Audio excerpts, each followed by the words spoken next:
اللهم إني أسألك علما نافعا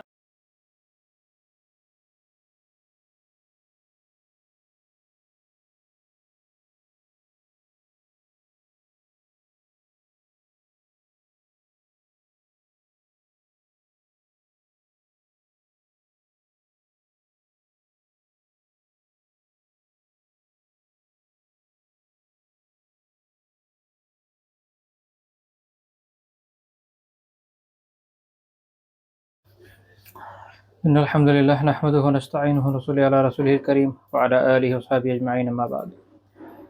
আমরা আলোচনা করছিলাম দরিদ্রদের সাথে রাসূলুল্লাহ সাল্লাল্লাহু আলাইহি ওয়াসাল্লামের আচরণ নিয়ে। দুঃখিত আজকে একটু দেরি হয়ে গেল।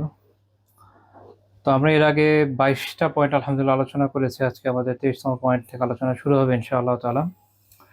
আজকের প্রথম পয়েন্ট হচ্ছে যে রাসূলুল্লাহ সাল্লাল্লাহু আলাইহি ওয়াসাল্লাম এমনিতে আমরা তাকে দেখেছি বিভিন্ন বর্ণনা থেকে যে তিনি দরিদ্রদেরকে যথাসম্ভব সাহায্য করতেন, অপরকে উৎসাহ দিতেন যেন তারাও সাহায্য করে।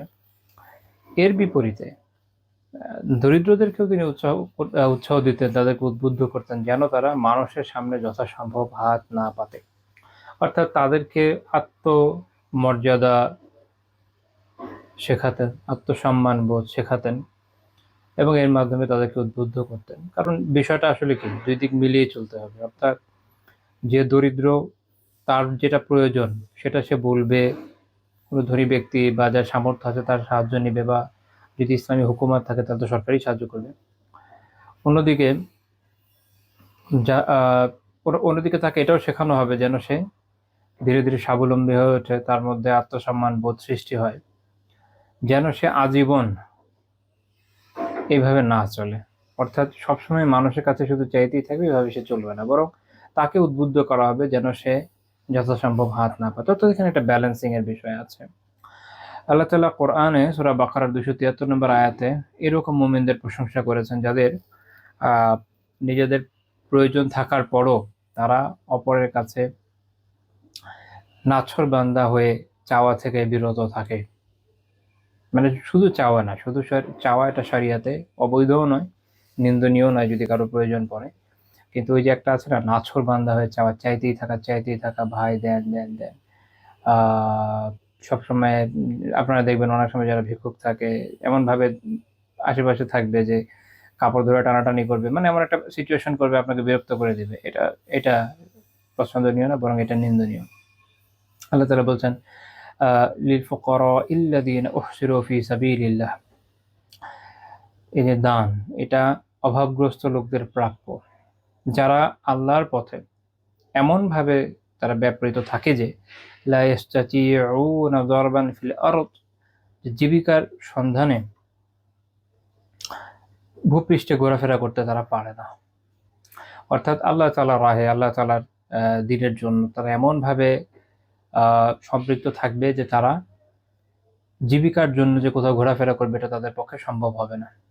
হাফিজ সালাউদ্দিন ইউসুফ রাহিমাহুল্লাহ তাআলা ওনার তাফসিরে বলছেন যে এটা থেকে সেই মুহাজিরদের বোঝানো হয়েছে যারা মক্কা ত্যাগ করে আসেন, আল্লাহর পথে এসে প্রত্যেক জিনিস থেকে বঞ্চিত হতে হয় তাদেরকে। এটা হচ্ছে ওই সময়কার মুখ্য উদ্দেশ্য তারা, কারণ সবকিছু তাদের থেকে ছিনে নেওয়া হয়েছিল। এরপরে তিনি বলছেন যে দিনী জ্ঞান অন্বেষণকারী ছাত্রছাত্রী এবং আলিমরাও এর আওতায় পড়তে পারে। মূল বিষয় হচ্ছে এটা যে যারা আল্লাহ তাআলার দ্বীনের জন্য সার্বিকভাবে নিজেকে একদম সোপর্দ করে দেবে। আর ফি সাবিলিল্লাহ এখানে ব্যাপক, এখানে শুধু জিহাদ উদ্দেশ্য নয়। যেমন হতে পারে যারা আল্লাহর রাস্তায় মুজাহিদিন, যারা জিহাদ করছে, যারা জিহাদ সংগঠনের কাজ করছে, যারা দ্বীনের অন্যান্য বিভিন্ন খিদমতে যুক্ত আছে, যে সকল তালিবুল ইলম, যে সকল উলামা একদম পুরোপুরি ইলমের জন্য নিজেদেরকে ডেডিকেটেড করে দিয়েছেন, ফলে তাদের পক্ষে আর সম্ভব হচ্ছে না যে তারা অন্যান্য কোনো রিজিকের কাজে নিজেদের ব্যাপৃত করবেন,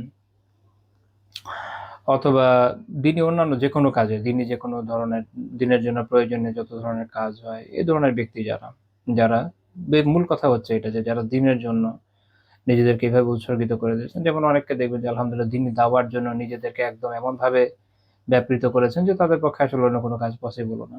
যেমন এমন অনেক দায়ী আমরা দেখি যারা ইউএসএ, ইংল্যান্ড ও পৃথিবীর বিভিন্ন জায়গায় আছেন আলহামদুলিল্লাহ।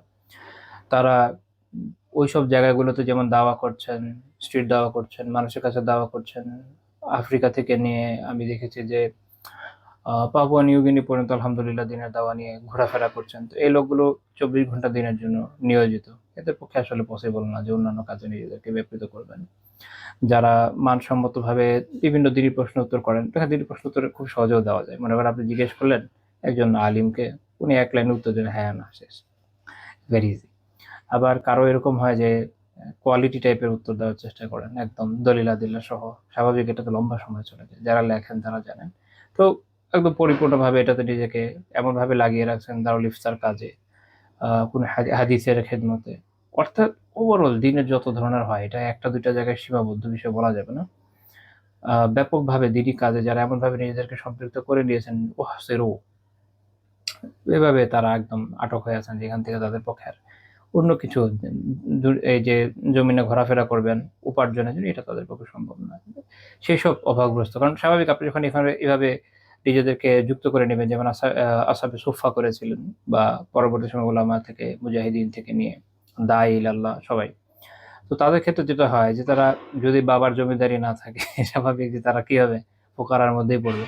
হ্যাঁ, যদি সরকার করতো আলহামদুলিল্লাহ খুব ভালো, যেটা একসময় ইসলামী হুকুমতে চলেছে। ব্রিটিশরা যখন আমাদের এই অঞ্চলে আসলো, আমাদের এখানে দিনের 12টা বাজানোর ক্ষেত্রে তাদের বড় ভূমিকা কি ছিল? এখানে আগেকার সময়ে যারা সুলতানরা এসেছিল বা যারা জমিদাররা ছিল, বড় বড় রাজা মহারাজারা ছিল, তারা বিভিন্ন দিনী প্রতিষ্ঠানের জন্য দেখবেন যে তাদের এটাকে ওই সময় বলতো লাখেরাত সম্পত্তি দান করতো, বিশাল বড় বড় ওয়াকফ করতো, বড় বড় জমি থাকতো ওখানে। মার্কেট থেকে নিয়ে হতে পারে যে আপনার জমি, যেখানে কি বলে এটাকে, কৃষিকাজ হতো। তো এখান থেকে যে উপার্জন আসতো এইসব প্রতিষ্ঠানে ব্যয় হতো। ফলে যারা দিনের কাজের সাথে যুক্ত থাকতেন, তা সেটা খানকাতে যারা আত্মশুদ্ধির কাজ করতো, যারা মসজিদের সাথে সম্পৃক্ত, যারা মাদ্রাসার সাথে সম্পৃক্ত, ওভারঅল সবার সবার জন্য এই সুবিধা ছিল যে তাদেরকে আর উপার্জন নিয়ে টেনশন করতে হতো না।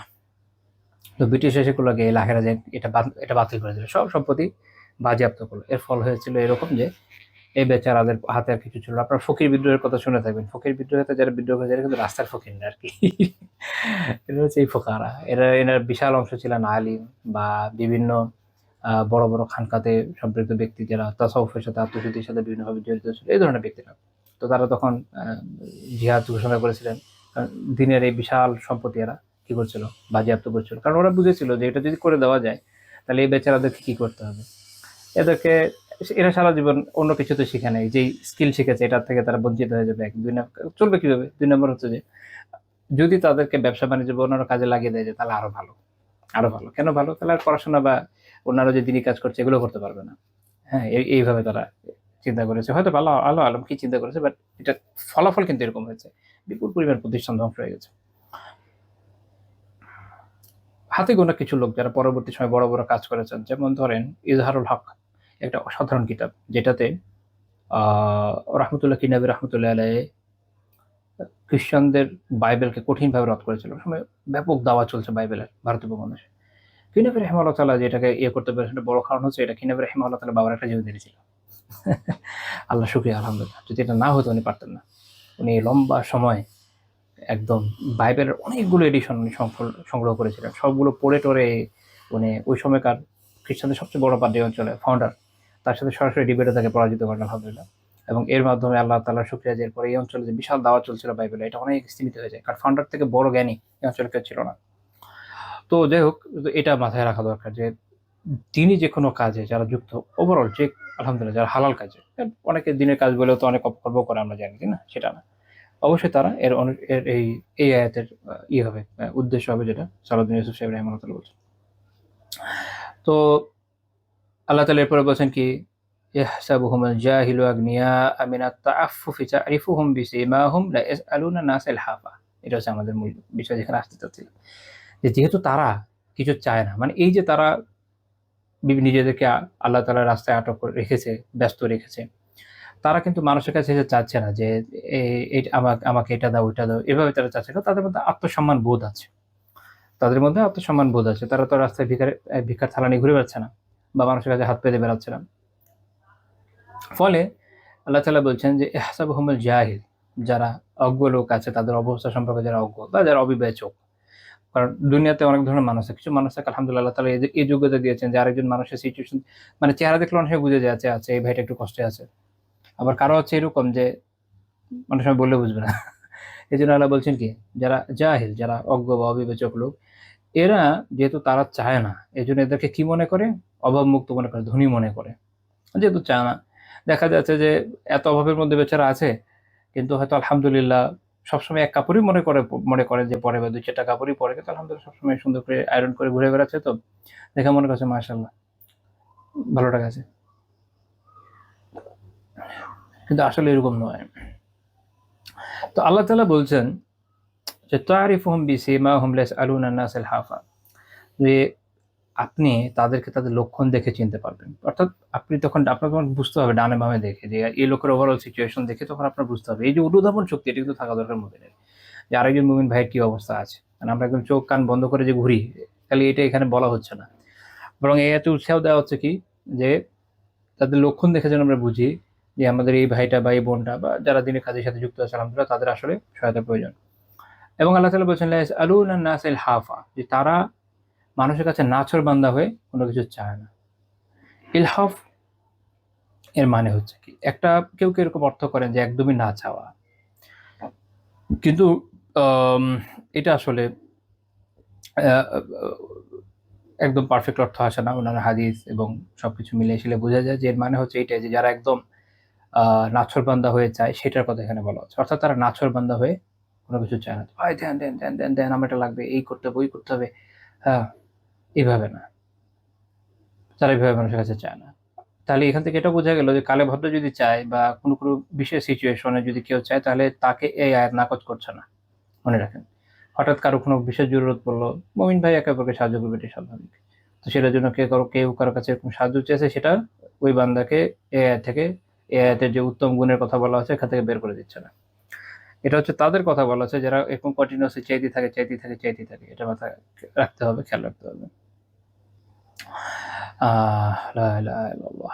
এজন্য আমরা দেখি যে রাসূলুল্লাহ সাল্লাল্লাহু আলাইহি ওয়াসাল্লাম অন্য হাদিসে, সহিহ বুখারীর হাদিসে বলছেন, বুখারীর আচ্ছা নাম্বার আমার খেয়াল নাই, না 1476 হাদিসে, সেটা হচ্ছে যে আল্লাহ রাসূল বলছেন যে লাইসাল মিসকিনুল লাযী তারুদ্দুহুল উকলাতু ওয়াল উকলাতান, মিসকিন সে না যে 1-2 লোকমা খাবারের জন্য দাঁড়ে ঘুরে বেড়ায়।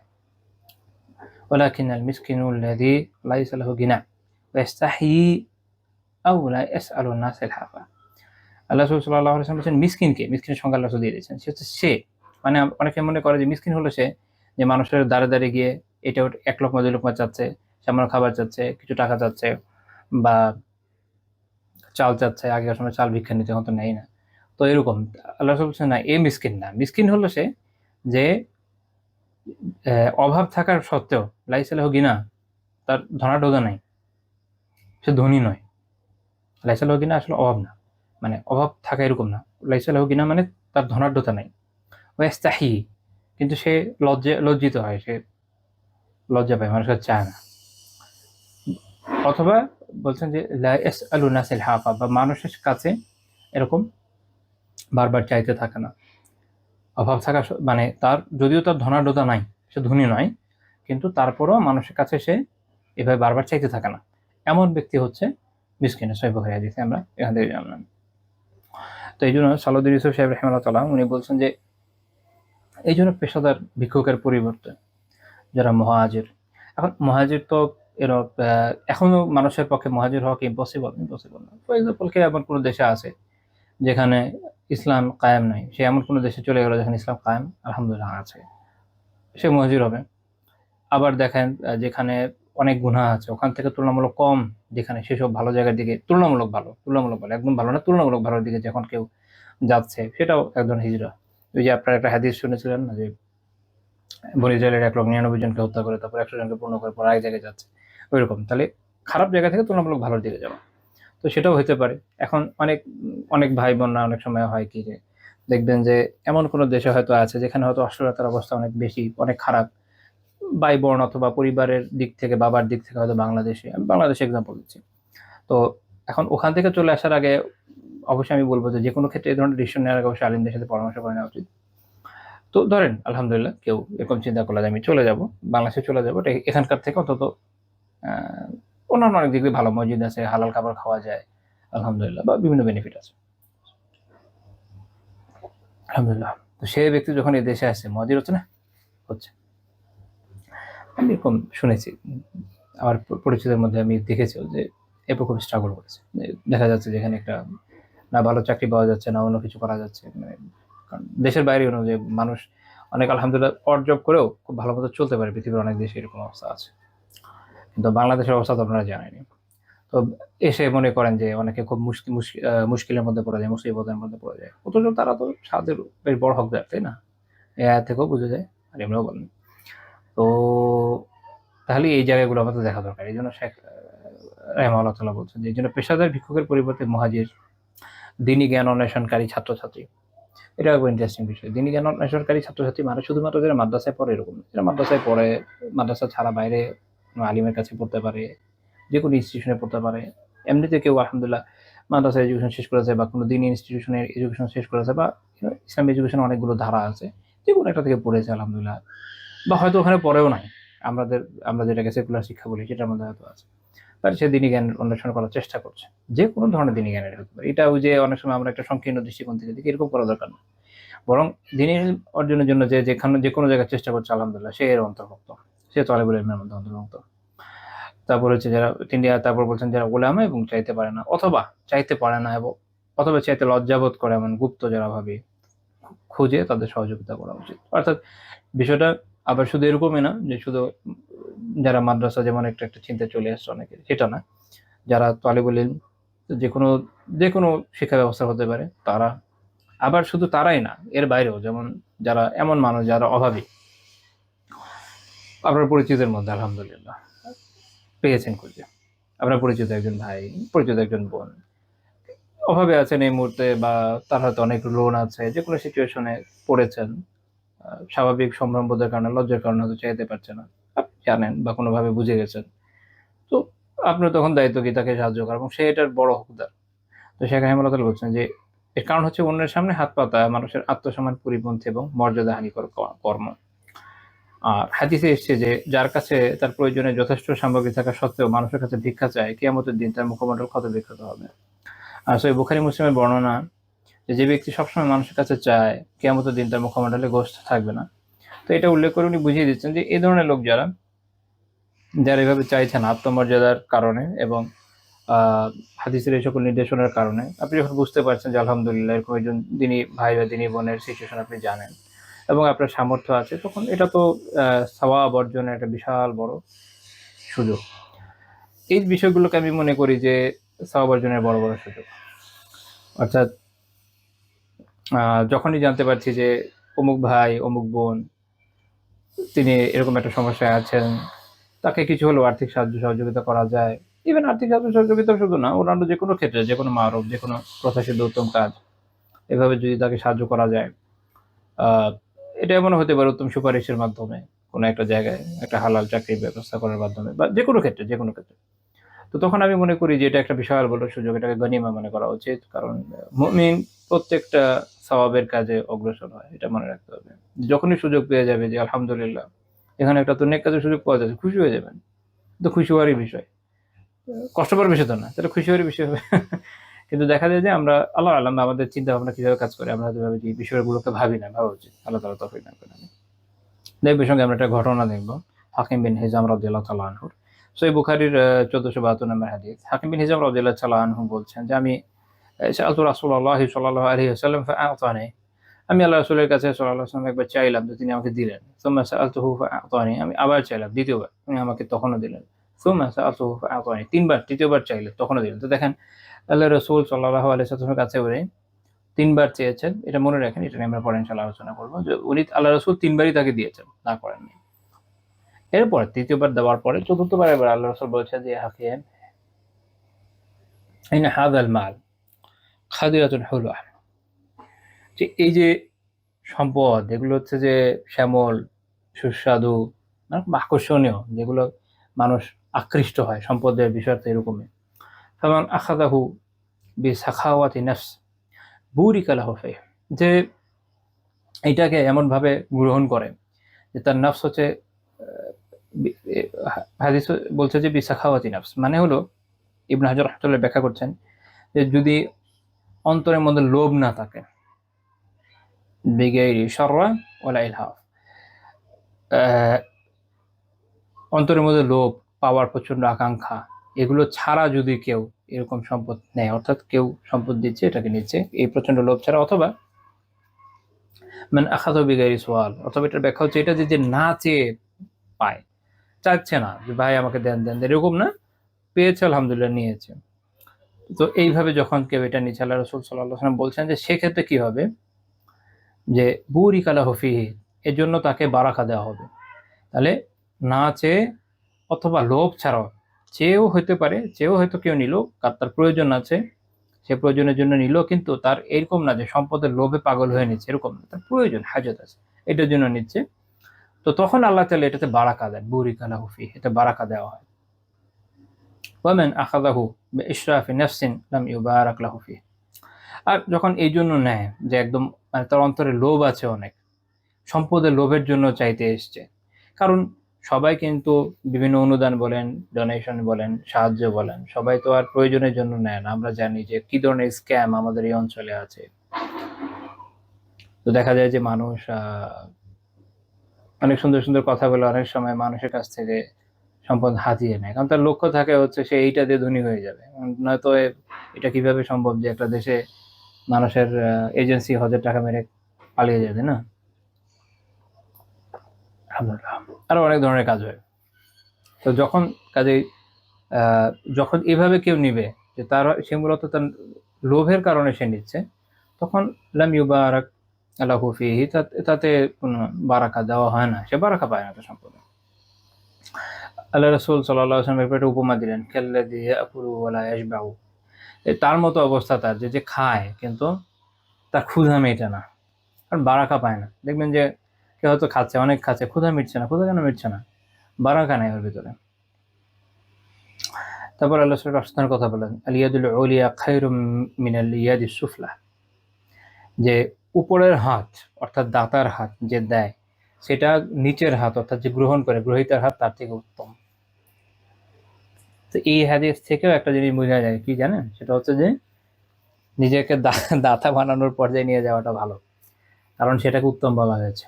যদি আপনি দান করার অবস্থায় না থাকেন তাহলে দাতা হবেন কিভাবে?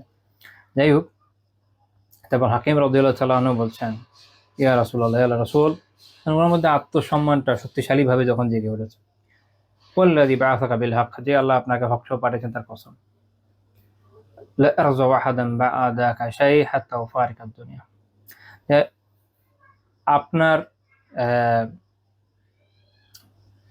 এই মৃত্যু পর্যন্ত এই আমি কারো কাছে চেয়ে তাকে কোনো ধরনের কোনো ক্ষতি করবো না, আর কারো কাছে আমি চাইবো না সবার কথা।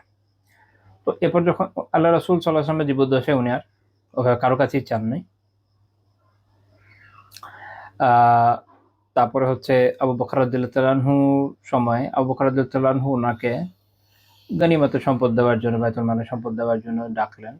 তো উনি তা থেকে নিলেন না, কিছুই নেন নাই। ওমর রাদিয়াল্লাহু তাআলা আনহু ওনাকে বললেন নেওয়ার জন্য গনিমা সম্পদ এবং ওভারঅল বাইতুল মালের যে ভাতা, ওরা যখন সবাইকে জন্য ভাতা জারি করেছিলেন, তো হাকিম রাদিয়াল্লাহু তাআলা নিতে রাজি হন নাই। মানে উনি তখন কিছুই নিচ্ছেন না। ব্যাখ্যা করবেন ইনশাআল্লাহ কেন। এটা এখনই বলে দিতে পারি। প্রথম কথা হচ্ছে কি, দেখেন যে যেটা গনিমতের সম্পদ হোক বা বাইতুল মালের সম্পদ হোক, সরকার যে ভাতা দেয়, ইসলামের সরকার, এটা বৈধ এবং সকল সাহাবী গ্রহণ করেছেন। তো হাকিম রাদিয়াল্লাহু তাআলা কেন নেন নাই? ইবনে হাজার রাহমাতুল্লাহি আলাইহি এটা ব্যাখ্যা করতে গিয়ে বলছে যে এটার কারণ হচ্ছে এটা, যে উনি চিন্তা করছিলেন যে উনি যদি এটা নিতে থাকেন তাহলে এটা একটা অভ্যাস হয়ে যাবে, তারপর দেখা যাবে ওনারা ওই যে ওয়াদা আল্লাহ রাসূলের সাথে করেছেন যে উনি আর কারো কাছে চাইবেন না, সেটা তাহলে বন্ধ হয়ে সেটা নষ্ট হয়ে গেল। দেখা গেল যে উনি এরপরে চাওয়ার একটা বদভ্যাসে পড়ে যাবে, যে হতে পারে, সম্ভাবনা থাকে, কারণ মানুষ একবার চাওয়া শুরু করলে চাইতেই থাকে, তাই না? তো তখন এটা হলো কি, যে একটা সন্দেহের মধ্যে পড়ে।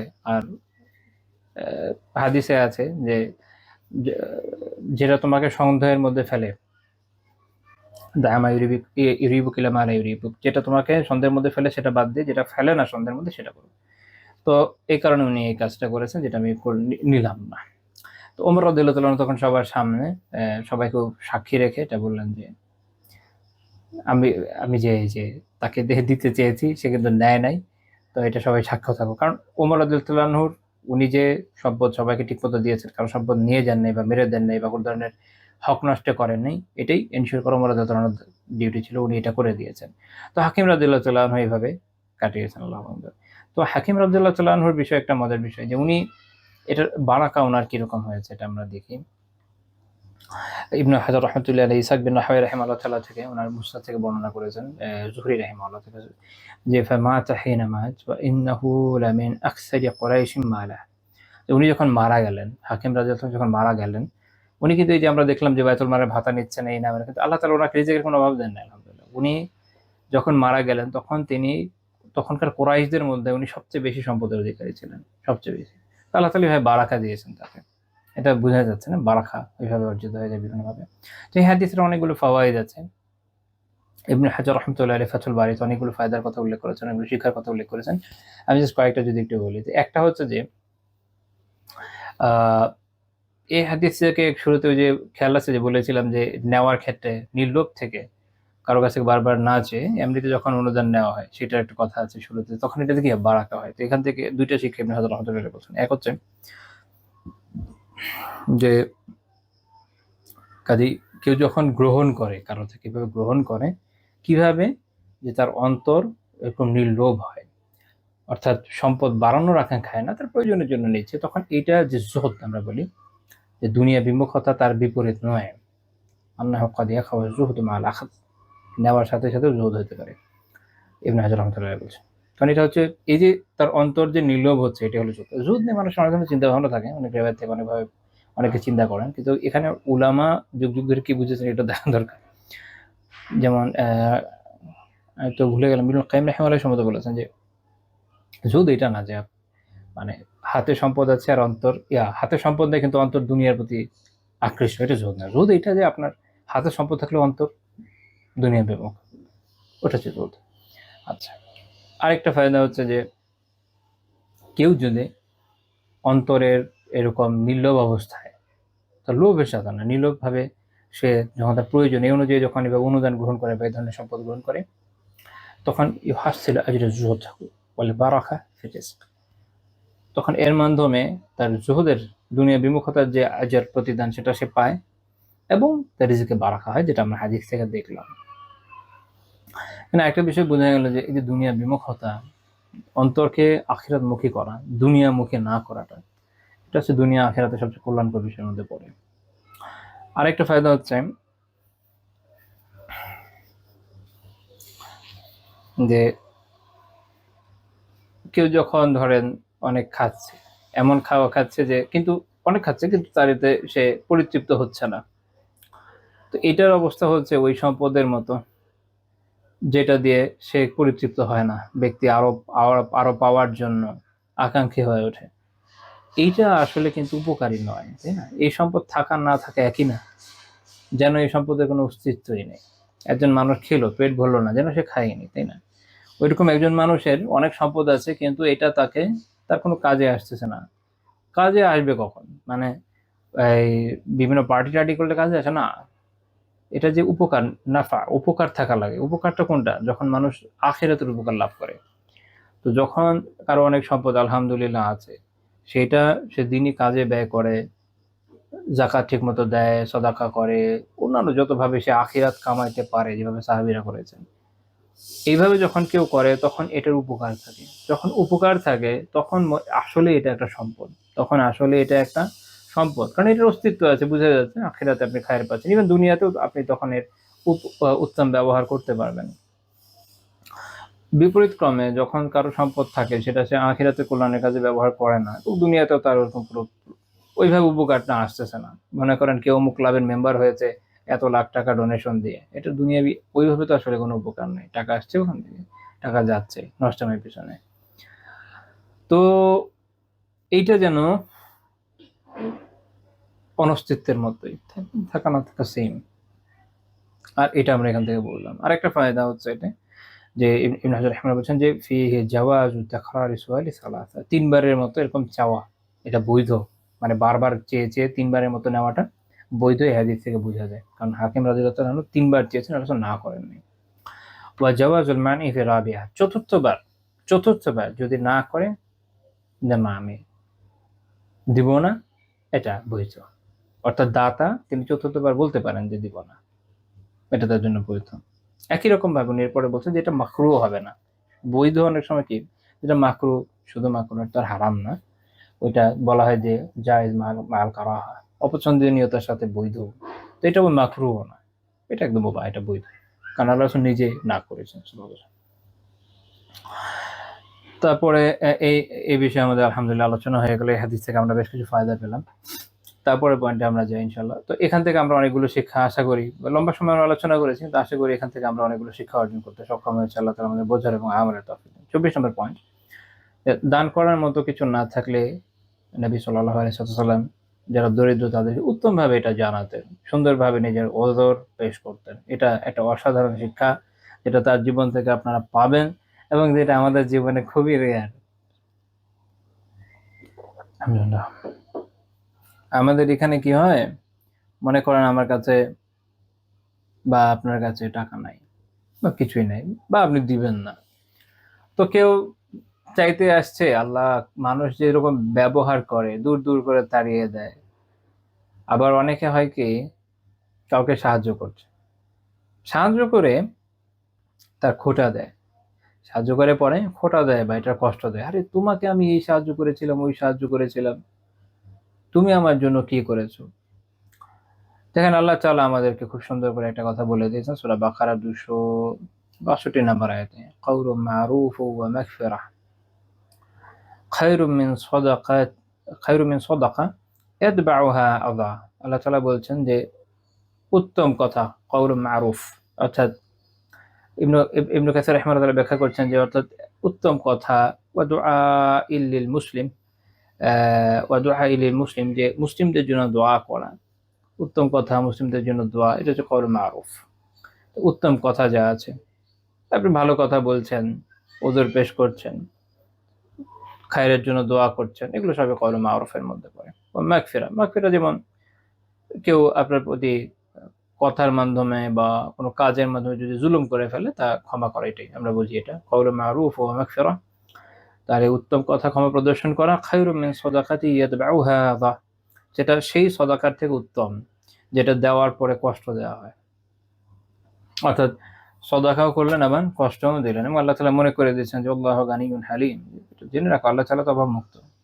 আল্লাহ তাআলা, তুমি যদি আল্লাহ তাআলার সন্তুষ্টির জন্য দিয়ে থাকো, তাহলে তুমি এমন ভাব কেন নিবা যে বিশাল কিছু করে ফেলেছো, বরং ভয়ে থাকো আল্লাহ কবুল করেন কি না করেন। এবং তিনি হালিম, দুইটা গুণ আল্লাহ তাআলা নেই যে গুণগুলো যখন পাশাপাশি উল্লেখ করেন, এটার ভিতরে বিশাল তাৎপর্য থাকে। যেমন আল্লাহ তাআলা একদিকে বলছেন তিনি গানিয়্যুন, তিনি অভাব মুক্ত, তিনি ধনী, সবচেয়ে বড় ধনী তো তিনি, আমাদের সব সম্পদ তারই। তো এটা দিয়ে বুঝিয়ে দিচ্ছেন যে তিনি তো তোমাদের মুখাপেক্ষী না, তুমি না দেওয়া অন্য কাউকে দিয়ে আল্লাহ তাআলা এই খেদমত দিবেন, তোমার খেদমতের তৌফিক হয়েছে আল্লাহ শুকরিয়া আদায় করো। আল্লাহ তাআলা যে কাউকে দিয়ে খেদমত নিতে পারেন, কোনো দিনই কাজের জন্য, যে কোনো দিনই কাজের জন্য ধরেন, বা যে কোনো মুমিনকে সাহায্য করার জন্য, অর্থাৎ যত রকম খায়রের কাজ আছে, এখানে কেউ করতে পারলো না সাহায্য, এটা তার বদনসিবি, বিকজ আল্লাহ তাআলা তাকে এটার জন্য চয়েস করেন না, এটা আল্লাহ তাআলা দেন নাই তৌফিক, শেষ। আর আল্লাহ তাআলা যদি কাউকে তৌফিক দেন, এটা তার খুশনসিবি, আল্লাহ তাআলা যে কাউকে দিতে পারতেন। তো আল্লাহ তাআলা জানেন, এবং আল্লাহ তাআলার প্রতি কেউ কোনো ইহসান এখানে করছে না, আল্লাহ তাআলারই সম্পদ, তার সম্পদ থেকেই তার নির্দেশ অনুযায়ী এক জায়গায় দেওয়া হচ্ছে। এবং তিনি হালিম, তোমরা যে কাজগুলো করো, আল্লাহ চাইলে ইনস্ট্যান্ট ধ্বংস করে দিতে পারতেন তোমাকে, যে আল্লাহ তাআলার সম্পদ থেকে দিবা, আবার ভাব নেওয়ার কি আছে। কিন্তু আল্লাহ তাআলা হালিম, আল্লাহ তাআলা সহনশীল, এই জন্য তোমাদের ছেড়ে দিচ্ছে। তো যাই হোক, এটা মাথায় রাখা দরকার। এই জন্য ইমাম আবু বকর জাসসাস আর-রাজি রাহিমাহুল্লাহ তাআলা আহকামুল কুরআনে বলছেন যে কাজেই যে সদাকার বদলে কেউ যদি উত্তম কথাও বলে, সেটা ওই সদাকার থেকে ভালো, যেখানে মানুষ সদাকা দিয়ে পরে আবার কি করে, মানুষকে কষ্ট দেয় বা মানুষকে খোঁটা দেয়। এবং আল্লাহ তাআলা আমাদের সতর্ক করার কোরআনে অন্য জায়গায় বলেছেন, ইয়া আইয়ুহাল্লাযীনা আমানু, হে ঈমানদাররা, লা তুবতিলু সাদাকাতিকুম বিল মান্নি ওয়াল আযা, তোমরা এই যে কষ্ট দিয়ে, দানের খোঁটা দিয়ে নিজের সাদাকাগুলোকে বাতিল করে দিও না। তার মানে হচ্ছে যখন কেউ দান করবে, দান করার পর আরেকজনকে কষ্ট দিবে, দান করার পর্যায়েও কষ্ট দিবে, বা দান না করেও কষ্ট দিবে, এবং তাকে পরে আবার কোন ধরনের ইহসান আপনি করলেন, কোন ধরনের দান করলেন, যাই করেন না কেন, সদাকা, এক হাদিস আছে যে কুল্লু মারুফিন সদাকা, প্রত্যেকটা মারুফ, প্রত্যেকটা নেক কাজই সদাকা। এই হিসাবে বুঝে গেল যে প্রত্যেকটা নেক কাজ আপনি অন্যের জন্য যা করছেন, ভালো কাজ যা অন্যের সাথে করছেন, প্রত্যেকটাই বাতিল হয়ে যাবে যদি আপনি পরে খোঁটা দেন। আপনি যদি পরে খোঁটা দেন যে আরে আমি আমি না থাকলে তুমি কি করতো আজকে, আমি তো তোমাকে এখানে নিয়ে এসেছি, অমুক আমাদের বিপক্ষে চলে গেছে, অথচ আজকে তার অবস্থানের জন্য আমরাই তাকে আজকে এখানে নিয়ে এসেছি। যদি আল্লাহর জন্য করে থাকেন, এটা বলে দেওয়ার কি দরকার?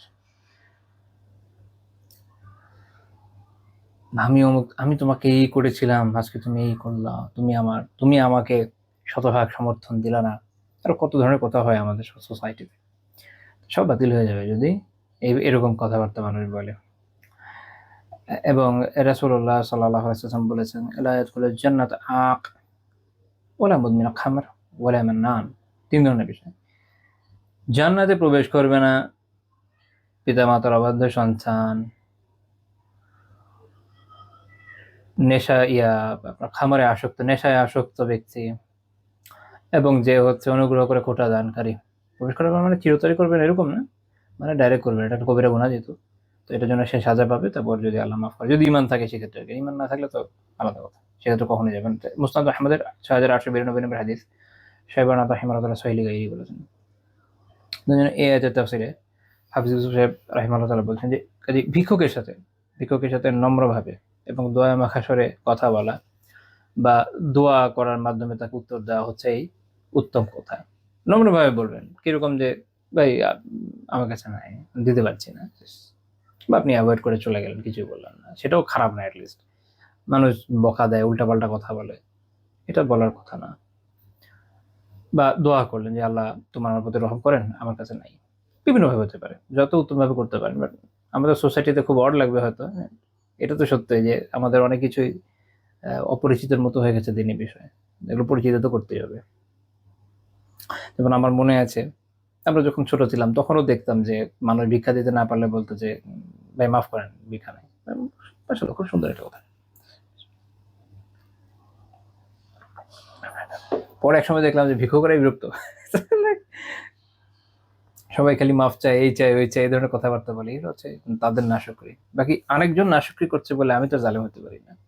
আমি দিনের বিধান অনুযায়ী চলবো ইনশাআল্লাহ তাআলা, আমরা সব আমি আল্লাহর কাছে পাবো। আরেকজন কি আমাকে রিটার্ন দেবে দেখে আমার সময় নষ্ট করার সময় নেই, আসলে সময়ের অনেক মূল্য আছে। তো তারপর তিনি বলছেন যে ক্ষমা করা, মাগফিরাহ, এটার অর্থ হচ্ছে যে ভিক্ষুকের যে অভাব অনটন এবং তার প্রয়োজনের কথা এটা কেউ জানলো, এটা মানুষের সামনে প্রকাশ না করা, নিজে হেল্প করা আর কি। বা অনেক সময় দেখা যায় যে ভিক্ষুকদের মুখে অনুচিত কথা বের হয়ে যায়। কেউ ভিক্ষুক শুধু না, সায়েল সবাই, মানে যে চায়, জানচাকারী, ফকির হতে পারে, মিসকিন হতে পারে, যে কোনো ধরনের লোকজন চাইছে, এখন আপনি তাকে সাহায্য করলেন না, দেখা গেল সে কোনো অনুচিত কথা বললো, এটা খুব কমন আমাদের দেশে, তো আমরা খুব কমনলি দেখি, কোনো অনুচিত কথা বললো, তো তখন আপনার কাজ হচ্ছে তাকে ক্ষমা করে দেওয়া। বেসিক্যালি এই শিক্ষাটা কিন্তু এই থেকে পাওয়া যাচ্ছে। তারপর তিনি বলছেন যে অর্থাৎ ভিক্ষুকের সাথে নম্রভাবে দয়া মাখা স্বরে কথা বলা, তাকে ক্ষমা করা, তার ব্যাপার গোপন করা, সেই সাদাকার চেয়ে উত্তম। যে সাদাকা দেওয়া হলে এরপরে কি করে মানুষের সামনে তাকে অপমানিত করে কষ্ট দেওয়া হচ্ছে।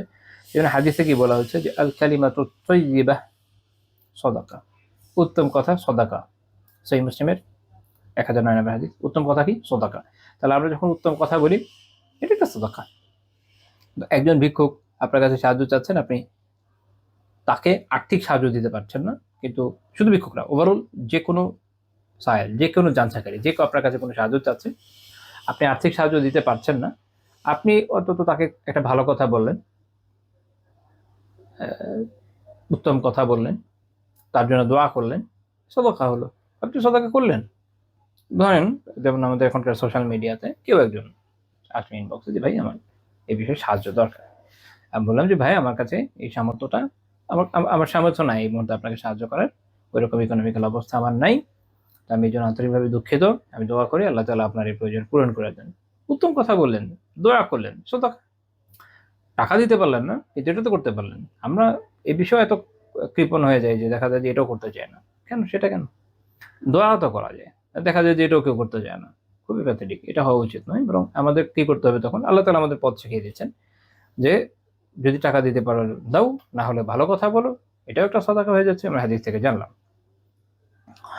এবং আরেকটা হাদিসে রাসূলুল্লাহ সাল্লাল্লাহু আলাইহি ওয়াসাল্লাম এরকম বলেছেন, লা লা তাহকারান্না মিনাল মারুফি শাইআন, তোমরা ভালো কাজের, নেক কাজের, সৎ কাজের কোনো কিছুকে তুচ্ছ মনে করো না। কোনোটাই তুচ্ছ না। ওয়ালাউ আন তালকা আখাকা বিওয়াজহিন তালক, যে যদি তোমার কোনো ভাইয়ের সাথে হাসি মুখে সাক্ষাৎ করা হয় সেটাকে। অর্থাৎ সহিহ মুসলিমের 2626 নম্বর হাদিস। প্রত্যেকটা ভালো কাজই উত্তম, আর প্রত্যেকটারই সওয়াব আছে, প্রত্যেকটারই প্রতিদান আল্লাহ তাআলার কাছে পাবো। এখন কেউ সাহায্য চাইছে, কোনো দরিদ্র মানুষ, তাকে আমি সাহায্য করতে পারছি না, ভালো কথা বলি, সাদাকা। এরকম কোনো দিনী ভাই বা দিনী বোন দেখা গেল যে তার দিনী ভাই দিনী বোনের সাথে দেখা করতে আসলো, যে ইভেন আত্মীয় স্বজন যে কেউ, যে আমার এই বিষয়ে একটু সাহায্য দরকার, আপনি হাসি মুখে কথা বলেন, আমাদের তো প্রথমে মুখটা এরকম হয়ে যায়, ওই যে আসছে পরিবারের মধ্যে বা আত্মীয়দের মধ্যে বা দিনী ভাই বোনদের সার্কেলের মধ্যে, অমুক হচ্ছে একটু আর্থিকভাবে দূরের, একটু ক্ষতি, একটু দুর্বল আসছে, লাইকনি আসে আমার কাছে এখন একটা কিছু চাইবে, মুখটা আমসি হয়ে যায়। আপনার কাছে যে নাই বা আপনি যে দিতে পারছেন না, তারপরও তো আপনার এখানে সওয়াব কামানোর উপায় ছিল, সেটা কি? হাসি মুখে দেখা করেন, বলেন, নিজের ওজর পেশ করেন, উত্তমভাবে বলেন। এরপরে যদি না মানে, উল্টা পাল্টা কিছু বলে, ক্ষমা করেন। দেখেন কয়টা সাদাকা হয়ে গেল, 1 2 3, 3টা সাদাকা হয়ে গেল। আলহামদুলিল্লাহ, আমাদের তো ফায়দার কোনো অভাব দেখছি না। এই শিক্ষাগুলো কাজে লাগান, জীবন সুন্দর হবে ইনশাআল্লাহ তাআলা, এবং পুরো সোসাইটি ইনশাআল্লাহ সুন্দর হবে। আমরা রাসূলুল্লাহ সাল্লাল্লাহু আলাইহি ওয়াসাল্লামের জীবন এরকম দেখি। সহিহ বুখারী 1469 নম্বর হাদিস, আবু সাঈদ খুদরি রাদিয়াল্লাহু তাআলা আনহু বর্ণনা করছেন যে আন্না নাসা মিনাল আনসার, আনসারীদের মধ্যে কিছু মানুষ, এমনি ইবনে হাজার রাহিমাহুল্লাহ তাআলা বলছেন, যেটা কোনো রিওয়ায়াতে উল্লেখ আসেনি যে কারা কারা। তো সাআলু রাসূলুল্লাহ সাল্লাল্লাহু আলাইহি ওয়াসাল্লাম ফাআতাহুম, তারা আল্লাহর রাসূলের কাছে চাইলেন, আল্লাহ রাসূল তাদেরকে দিলেন। সুম্মা সাআলু ফাআতাহুম, আবার চাইলেন, আল্লাহ রাসূল আবার দিলেন। হাত্তা নাফিযা মা ইনদা, দিতে দিতে আল্লাহর রাসূলের কাছে যা ছিল শেষ হয়ে গেছে। তিনি এইভাবে দিতেন, এটা আমরা ওনার বর্ণনায় দেখেছি, তার দানশীলতা, সুবহানাল্লাহ। তারপরে এখন তো ওনারা চাইছেন, ওনাদের প্রয়োজন যেহেতু পুরো পূরণ হয় নাই, প্রয়োজন ছিল। তো রাসূলুল্লাহ সাল্লাল্লাহু আলাইহি ওয়াসাল্লাম কি বলেন?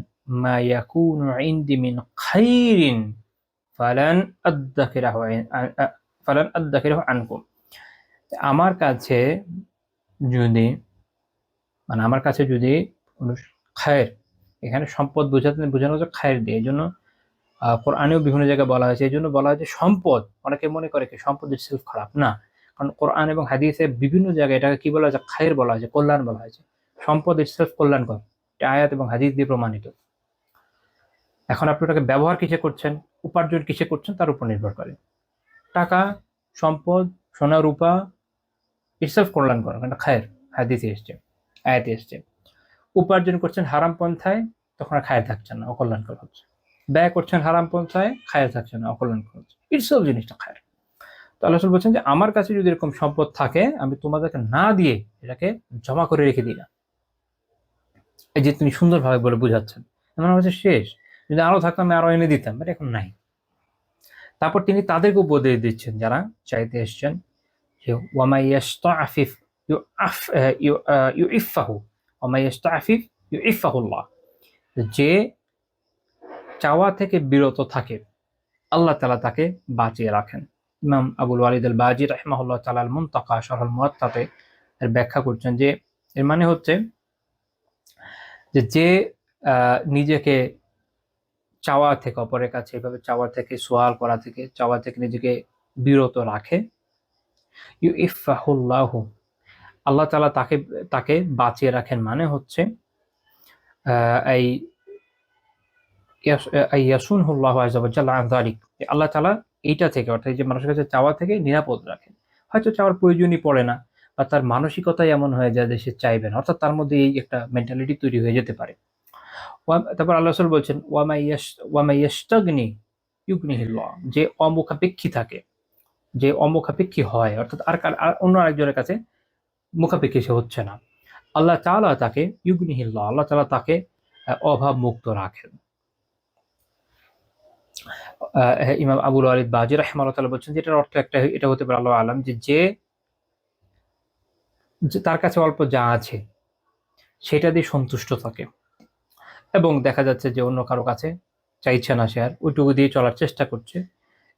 ইয়ামুদ্দাহুল্লাহু আযজা ওয়া জাল্লা বিল গিনা মিন ইনদিহি, আল্লাহ তো তার কাছে কি, আল্লাহ তাআলা কি করবেন, তার যে সম্পদ এটাকে বাড়িয়ে দিবেন। তো অল্প তুষ্টি থেকে আস্তে আস্তে আল্লাহ তাআলা তার সম্পদ বাড়িয়ে দিবেন। এখানে কিন্তু মূলনীতি আছে যে যদি আমরা যথাসম্ভব চেষ্টা করি অপরের কাছে না চাওয়ার, দেখা যায় যে অন্তর থেকে ওই চিন্তাটা একসময় চলে যায়। দেখবেন মানুষ যখন চাইতে থাকে তাদের মধ্যে একটা অভ্যাস চলে আসে। যারা ভিক্ষুক হয় তার অনেক সময় এরকম দেখা যায় যে আলহামদুলিল্লাহ তার কাছে ভালো সম্পদ আছে, তার প্রয়োজন নেই আজকে আর ভিক্ষা করার, যতটুকু দরকার খেয়ে পরে চলার জন্য, ভাড়া বাড়িতে থাকে ভাড়া দিয়ে দেওয়ার জন্য তার উঠে গেছে, সে চাইলে চলে যেতে পারে, তারপর সে বসে আছে। হয়তো ধরেন দুপুর 12টায় তার যা উঠে গেছে, সে রাত 12টা পর্যন্ত বসে আছে। অভ্যাস, চাইতে থাকে চাইতে থাকে। দেখবেন যে যারা অটো চালায় না, বিভিন্ন জায়গায় ছোটখাটো অটো চালায়, এদের একটা স্বভাব হচ্ছে ডানে বামে কোনো রাস্তা দেখলে এভাবে তাকায় থাকে, এভাবে তাকায় থাকে। তো আমি অনেকবার দেখেছি যে যদি তার, আমাদের এখানে হলো 6 জন উঠে আর কি, সামনে 2 জন পিছনে 4 জন, 6 জনই ভরে যায়, তারপরও তার এই স্বভাব যায় না, রাস্তায় এদিকে এদিকে এদিকে তাকাতে থাকে।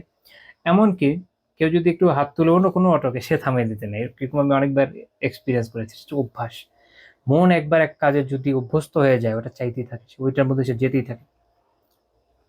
তো যখন একবার কেউ নিজেকে চাওয়া থেকে বিরত রাখার চেষ্টায় সচেষ্ট হবে, গ্র্যাজুয়ালি তার মধ্যে এই গুণ আসবে যে তার আর চাওয়া লাগবে না, অন্তত সে নিজেকে ওটাকে দমন করতে পারবে। এবং সে যখন অমুখাপেক্ষী হবে, অমুখাপেক্ষী আসলে কি, সে আসলে আল্লাহর মুখাপেক্ষী শুধু, এখন আর বান্দাদের কাছে ভাবে সে চাচ্ছে না। তো তখন আল্লাহ তাআলাই তাকে তার সম্পদ হয়তো বাড়ায় দেবেন, অথবা অল্পে তুষ্টি দান করবেন। কারণ প্রকৃত গিনা হচ্ছে গিনার নফস, মানে অন্তরের যে ধনাঢ্যতা, এটা হলো প্রকৃত ধনাঢ্যতা, হয়তো আল্লাহ তাআলা তাকে এটা দিয়ে দিবেন। যে কোনো একটা কিছু হতে পারে, আল্লাহু আলাম। সব্বার ইউসব্বির হলো, আল্লাহ রাসূল বলছেন সাল্লাল্লাহু আলাইহি ওয়াসাল্লাম যে আর যে ধৈর্য ধারণ করে বা ধৈর্য ধারণ করার চেষ্টা করে, আল্লাহ তাআলা তাকে সবর দান করেন। অর্থাৎ যখন মানুষ এটা ট্রাই করবে তখন তার কাছে আসবে।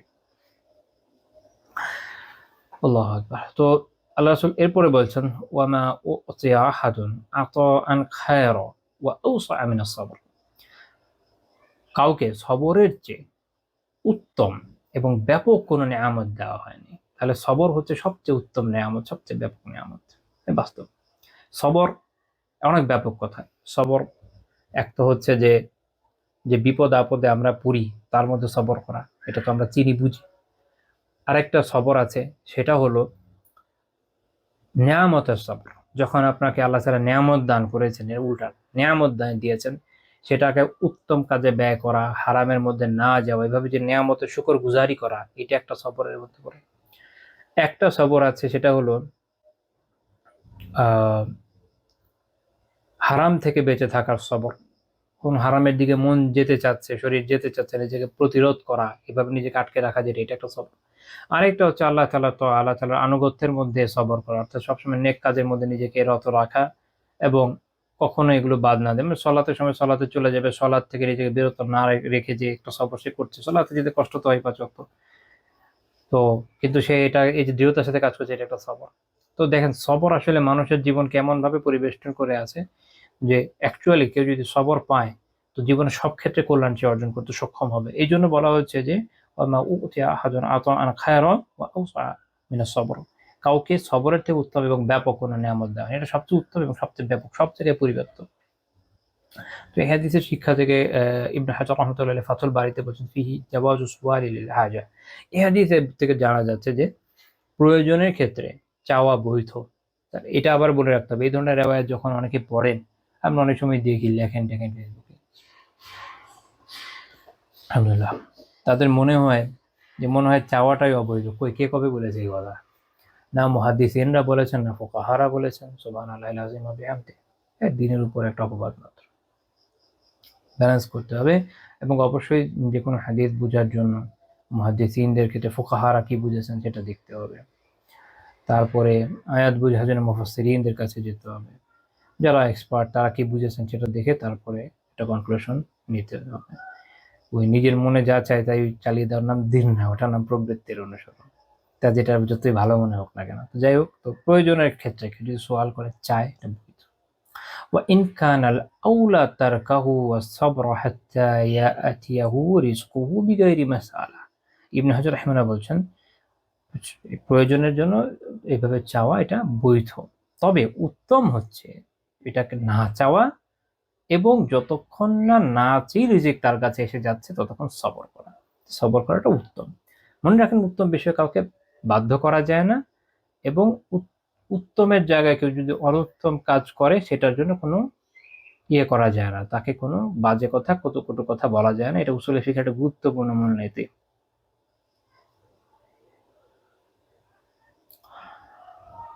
উত্তম আমলের ক্ষেত্রে কাউকে কোনো ধরনের ইনকার করা যায় না যে এটা সে কেন করে নাই, এই জন্য তার উপর অ্যাটাক করা তো হারাম কাজ, কোনোভাবেই না। কোনো নেক কাজের ক্ষেত্রে মানুষকে উৎসাহ দেওয়া যায়, তার গিফট দেওয়া যায় যে ভাই এই কাজটা করলে এই সওয়াব আছে, এটুকু। তাকে আপনি কি করতে পারেন না, কোনো নেগেটিভ কথা বলতে পারেন না, এটা শরিয়া বৈধ করে নাই। কারোর কাছে যদি বৈধ থাকে আমি জানি না, কারো কাছে থাকতে পারে, আমরা শরিয়া যেসব আলিমদের থেকে জানি শিখি বুঝি, ওনাদের কিতাবাদে এরকম কিছু নাই, বিপরীতটাই আছে। আচ্ছা, তারপরে আছেন পরের পয়েন্টে যাই, 25 নম্বর পয়েন্ট, যে তিনি নিজের পরিবারের প্রয়োজনের উপরে দরিদ্র যারা ছিল তাদের প্রয়োজনকে প্রাধান্য দিতেন। আপনারা জানেন যে ফাতেমা রাদিয়াল্লাহু তাআলা আনহা যখন খাদিম চাইলেন, রাসূলুল্লাহ সাল্লাল্লাহু আলাইহি ওয়াসাল্লাম কিন্তু তাকে খাদিম দেন নাই। আলী রাদিয়াল্লাহু তাআলা আনহু বলছেন, আল্লাহ রাসূল বলেন, সে সময় তিনি বলেছেন যে লা উতিকুম ওয়া আহলা সুফফা চালাওয়া বুতুরুহুম মিনাল জু', আমি তোমাদেরকে খাদিম দিব না, মানে দিতে পারি না, যার আমার আহলে সুফার যারা অধিবাসী, আপনারা জানেন যে আহলে সুফার যারা আছে তারা ইলম অর্জনের জন্য নিজেদেরকে ব্যাপৃত রাখতেন, এবং এটার জন্য দুনিয়াবী অন্যান্য উপার্জনের কাজে ভাবে ওনাদের সুযোগ ছিল না আমাদের যুক্ত থাকার। তো আল্লাহ রাসূল সাল্লাল্লাহু আলাইহি ওয়াসাল্লাম বলছেন যে তারা আহলে সুফার যারা, তাদেরকে আমি অবস্থায় ছেড়ে দেব যে তারা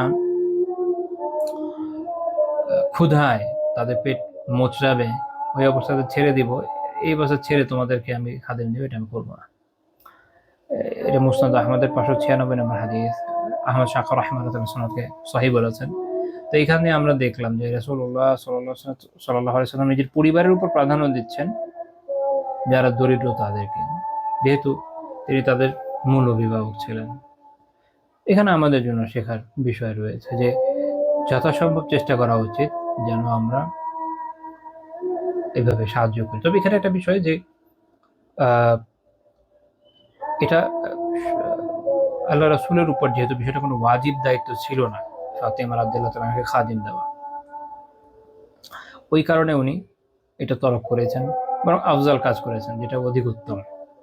ওয়াজিব হক যদি কারো থাকে সেটা তখন তরক করা যায় না। যেমন কোনো ভাই তিনি চান যে অন্যান্য দিনী ভাই বোনদের কোনো জায়গায় সাহায্য করবেন বা কোনো দিনী প্রজেক্টে সাহায্য করবেন, এখন তার উপর তার স্ত্রীর হক আছে, বাবা মার হক আছে, সন্তানদের হক আছে, যেগুলো ওয়াজিব হকের মধ্যে পড়ে, ওইটা নষ্ট করে দিবেন না, বরং ওইটা আদায় করে চেষ্টা করবেন এর ভিতর থেকে যদি দেওয়া যায়। আবার এই আরেকটা কাজও করা যায় যে ওনাদের সাথে আলোচনা করে, স্ত্রীর সাথে, পিতামাতার সাথে, যে আমি একটা জায়গায় ভাবে দিতে চাচ্ছি, এই মাসে আমরা একটু কম খরচ করবো, এরকম একটা নেক কাজের মধ্যে যদি তারা রাজি হন তো দেবেন। এরকম একটা ব্যালেন্সিং এর বিষয় আছে এখানে। আসলে আমরা সব ইনডেপথ বলতে পারি না, কারণ সময়ের স্বল্পতা আছে, অনেক কথা রয়ে যায়, তারপরে মানে সব বলার পরে দেখা যায় অনেক বাকি রয়ে যায়, এটাই বাস্তবতা। এই জন্য একটু সমন্বয় বোঝা দরকার। ইবনে হাজার রাহমাতুল্লাহি আলাইহি ফাতহুল বারীতে উল্লেখ করছেন যে রাসূলুল্লাহ সাল্লাল্লাহু আলাইহি ওয়াসাল্লাম তার মেয়েকে এখানে কি করেছেন, আমরা জানি যে একটা তাসবিহ ঘুমানোর আগে যে এটা শিখিয়েছেন, উনি বলছেন যে মা হুয়া আকসারু নাফআলাহা ফিল আখিরা, কারণ এটা তার জন্য আখিরাতে অধিক উপকারের ছিল। ওয়া আসারা আহলা সুফফা লিআন্নাহুম কানু ওয়াফাকু আনফুসাহুম লিসিমা'আল ইলম ওয়া যাবতিস সুন্নাহ আলা শিবা'i বুতুনিহিম لا يرغبون في كسب مال ولا في عيال। যে তিনি কি করেছেন, ফাতেমা রাদিয়াল্লাহু তাআলা আনহুকে এমন জিকির শিক্ষা দিয়েছেন যেটা তার জন্য আখিরাতের জন্য উত্তম। কিন্তু যারা আহলুস সুফফা তাদেরকে তিনি তার প্রাধান্য দিয়েছেন কেন? কারণ এই আহলুস সুফফা যারা তারা নিজেদেরকে এখানে সীমাবদ্ধ রেখেছেন, সুফায় সীমাবদ্ধ রেখেছেন কিসের জন্য? ইলম শোনার জন্য, সুন্নাহকে আত্মস্থ করার জন্য তারা খালি পেট থেকেও নিজেদেরকে এখানে সীমাবদ্ধ রেখেছেন এই এই মসজিদের প্রাঙ্গণে, এবং তারা না লা ইয়ারগাবুনা ফি কাসবি মাল ওয়ালা ফি ইয়াল, তারা সম্পদ উপার্জন বা পরিবার গ্রহণ করার জন্য আগ্রহী ছিলেন না, মানে তারা ইলমের জন্য নিবেদিত প্রাণ ছিলেন। এই কারণে রাসূলুল্লাহ সাল্লাল্লাহু আলাইহি ওয়াসাল্লাম তাদেরকে প্রাধান্য দিয়েছেন। তিনি একটা মজার কথা বলেছেন, ওয়ালাকিন্নাহুম ইশতারাউ আনফুসাহুম মিনাল্লাহি বিল কুত, যে তা পর্যাপ্ত পরিমাণ খাওয়ার জন্য পর্যাপ্ত পরিমাণ যে পরিমাণ রিজিক, এইটার বিনিময়ে তারা নিজেদেরকে আল্লাহ তাআলার কাছে বিক্রি করে দিয়েছে। অর্থাৎ ইলমের জন্য নিজেদেরকে নিবেদিত রেখে আল্লাহ তাআলার কাছে নিজেকে বিক্রি করে দেওয়া। তাহলে আমরা অনেক সময় মনে করি যে শুধুমাত্র জিহাদি মানুষ যাদের জানমাল বিক্রি করে দেয়, এরকম না। এটা ইলমের জন্য যখন কেউ উৎসর্গিত হয়, এই হাদিস থেকে এরকম বোঝা যায় সেও আসলে তাদের অন্তর্ভুক্ত যারা নিজেদেরকে আল্লাহ তাআলার কাছে বিক্রি করে দেন, কারণ দুনিয়া সবকিছু ছেড়ে দিয়েছেন, কোরআন সুন্নাহ এবং ইসলামের ইলমকে রক্ষা, সংরক্ষণ, রক্ষণাবেক্ষণ মানুষের কাছে পৌঁছে দেওয়া, এই দায়িত্ব পালনের জন্য। আল্লাহ তাআলা তাদের সবাই প্রতি রহম করুন, যারা দিনের যে কোনো ধরনের বৈধ খেদমতে লিপ্ত আছে। আমিন। আমি আজকে এইখান পর্যন্তই রাখবো, কারণ এর পরের পয়েন্ট যেটা আমি আলোচনা করতে চাই এটা একটু লম্বা হয়ে যাবে ইনশাআল্লাহ। তো আজকে আমরা এই পর্যন্তই থাকছি। আল্লাহ তাআলা আমাদের বোঝার আমলের তৌফিক দান করুন। সুবহানাকাল্লাহুম্মা বিহামদিকা লা ইলাহা ইল্লা আনতা আস্তাগফিরুকা ওয়া আতুবু ইলাইক।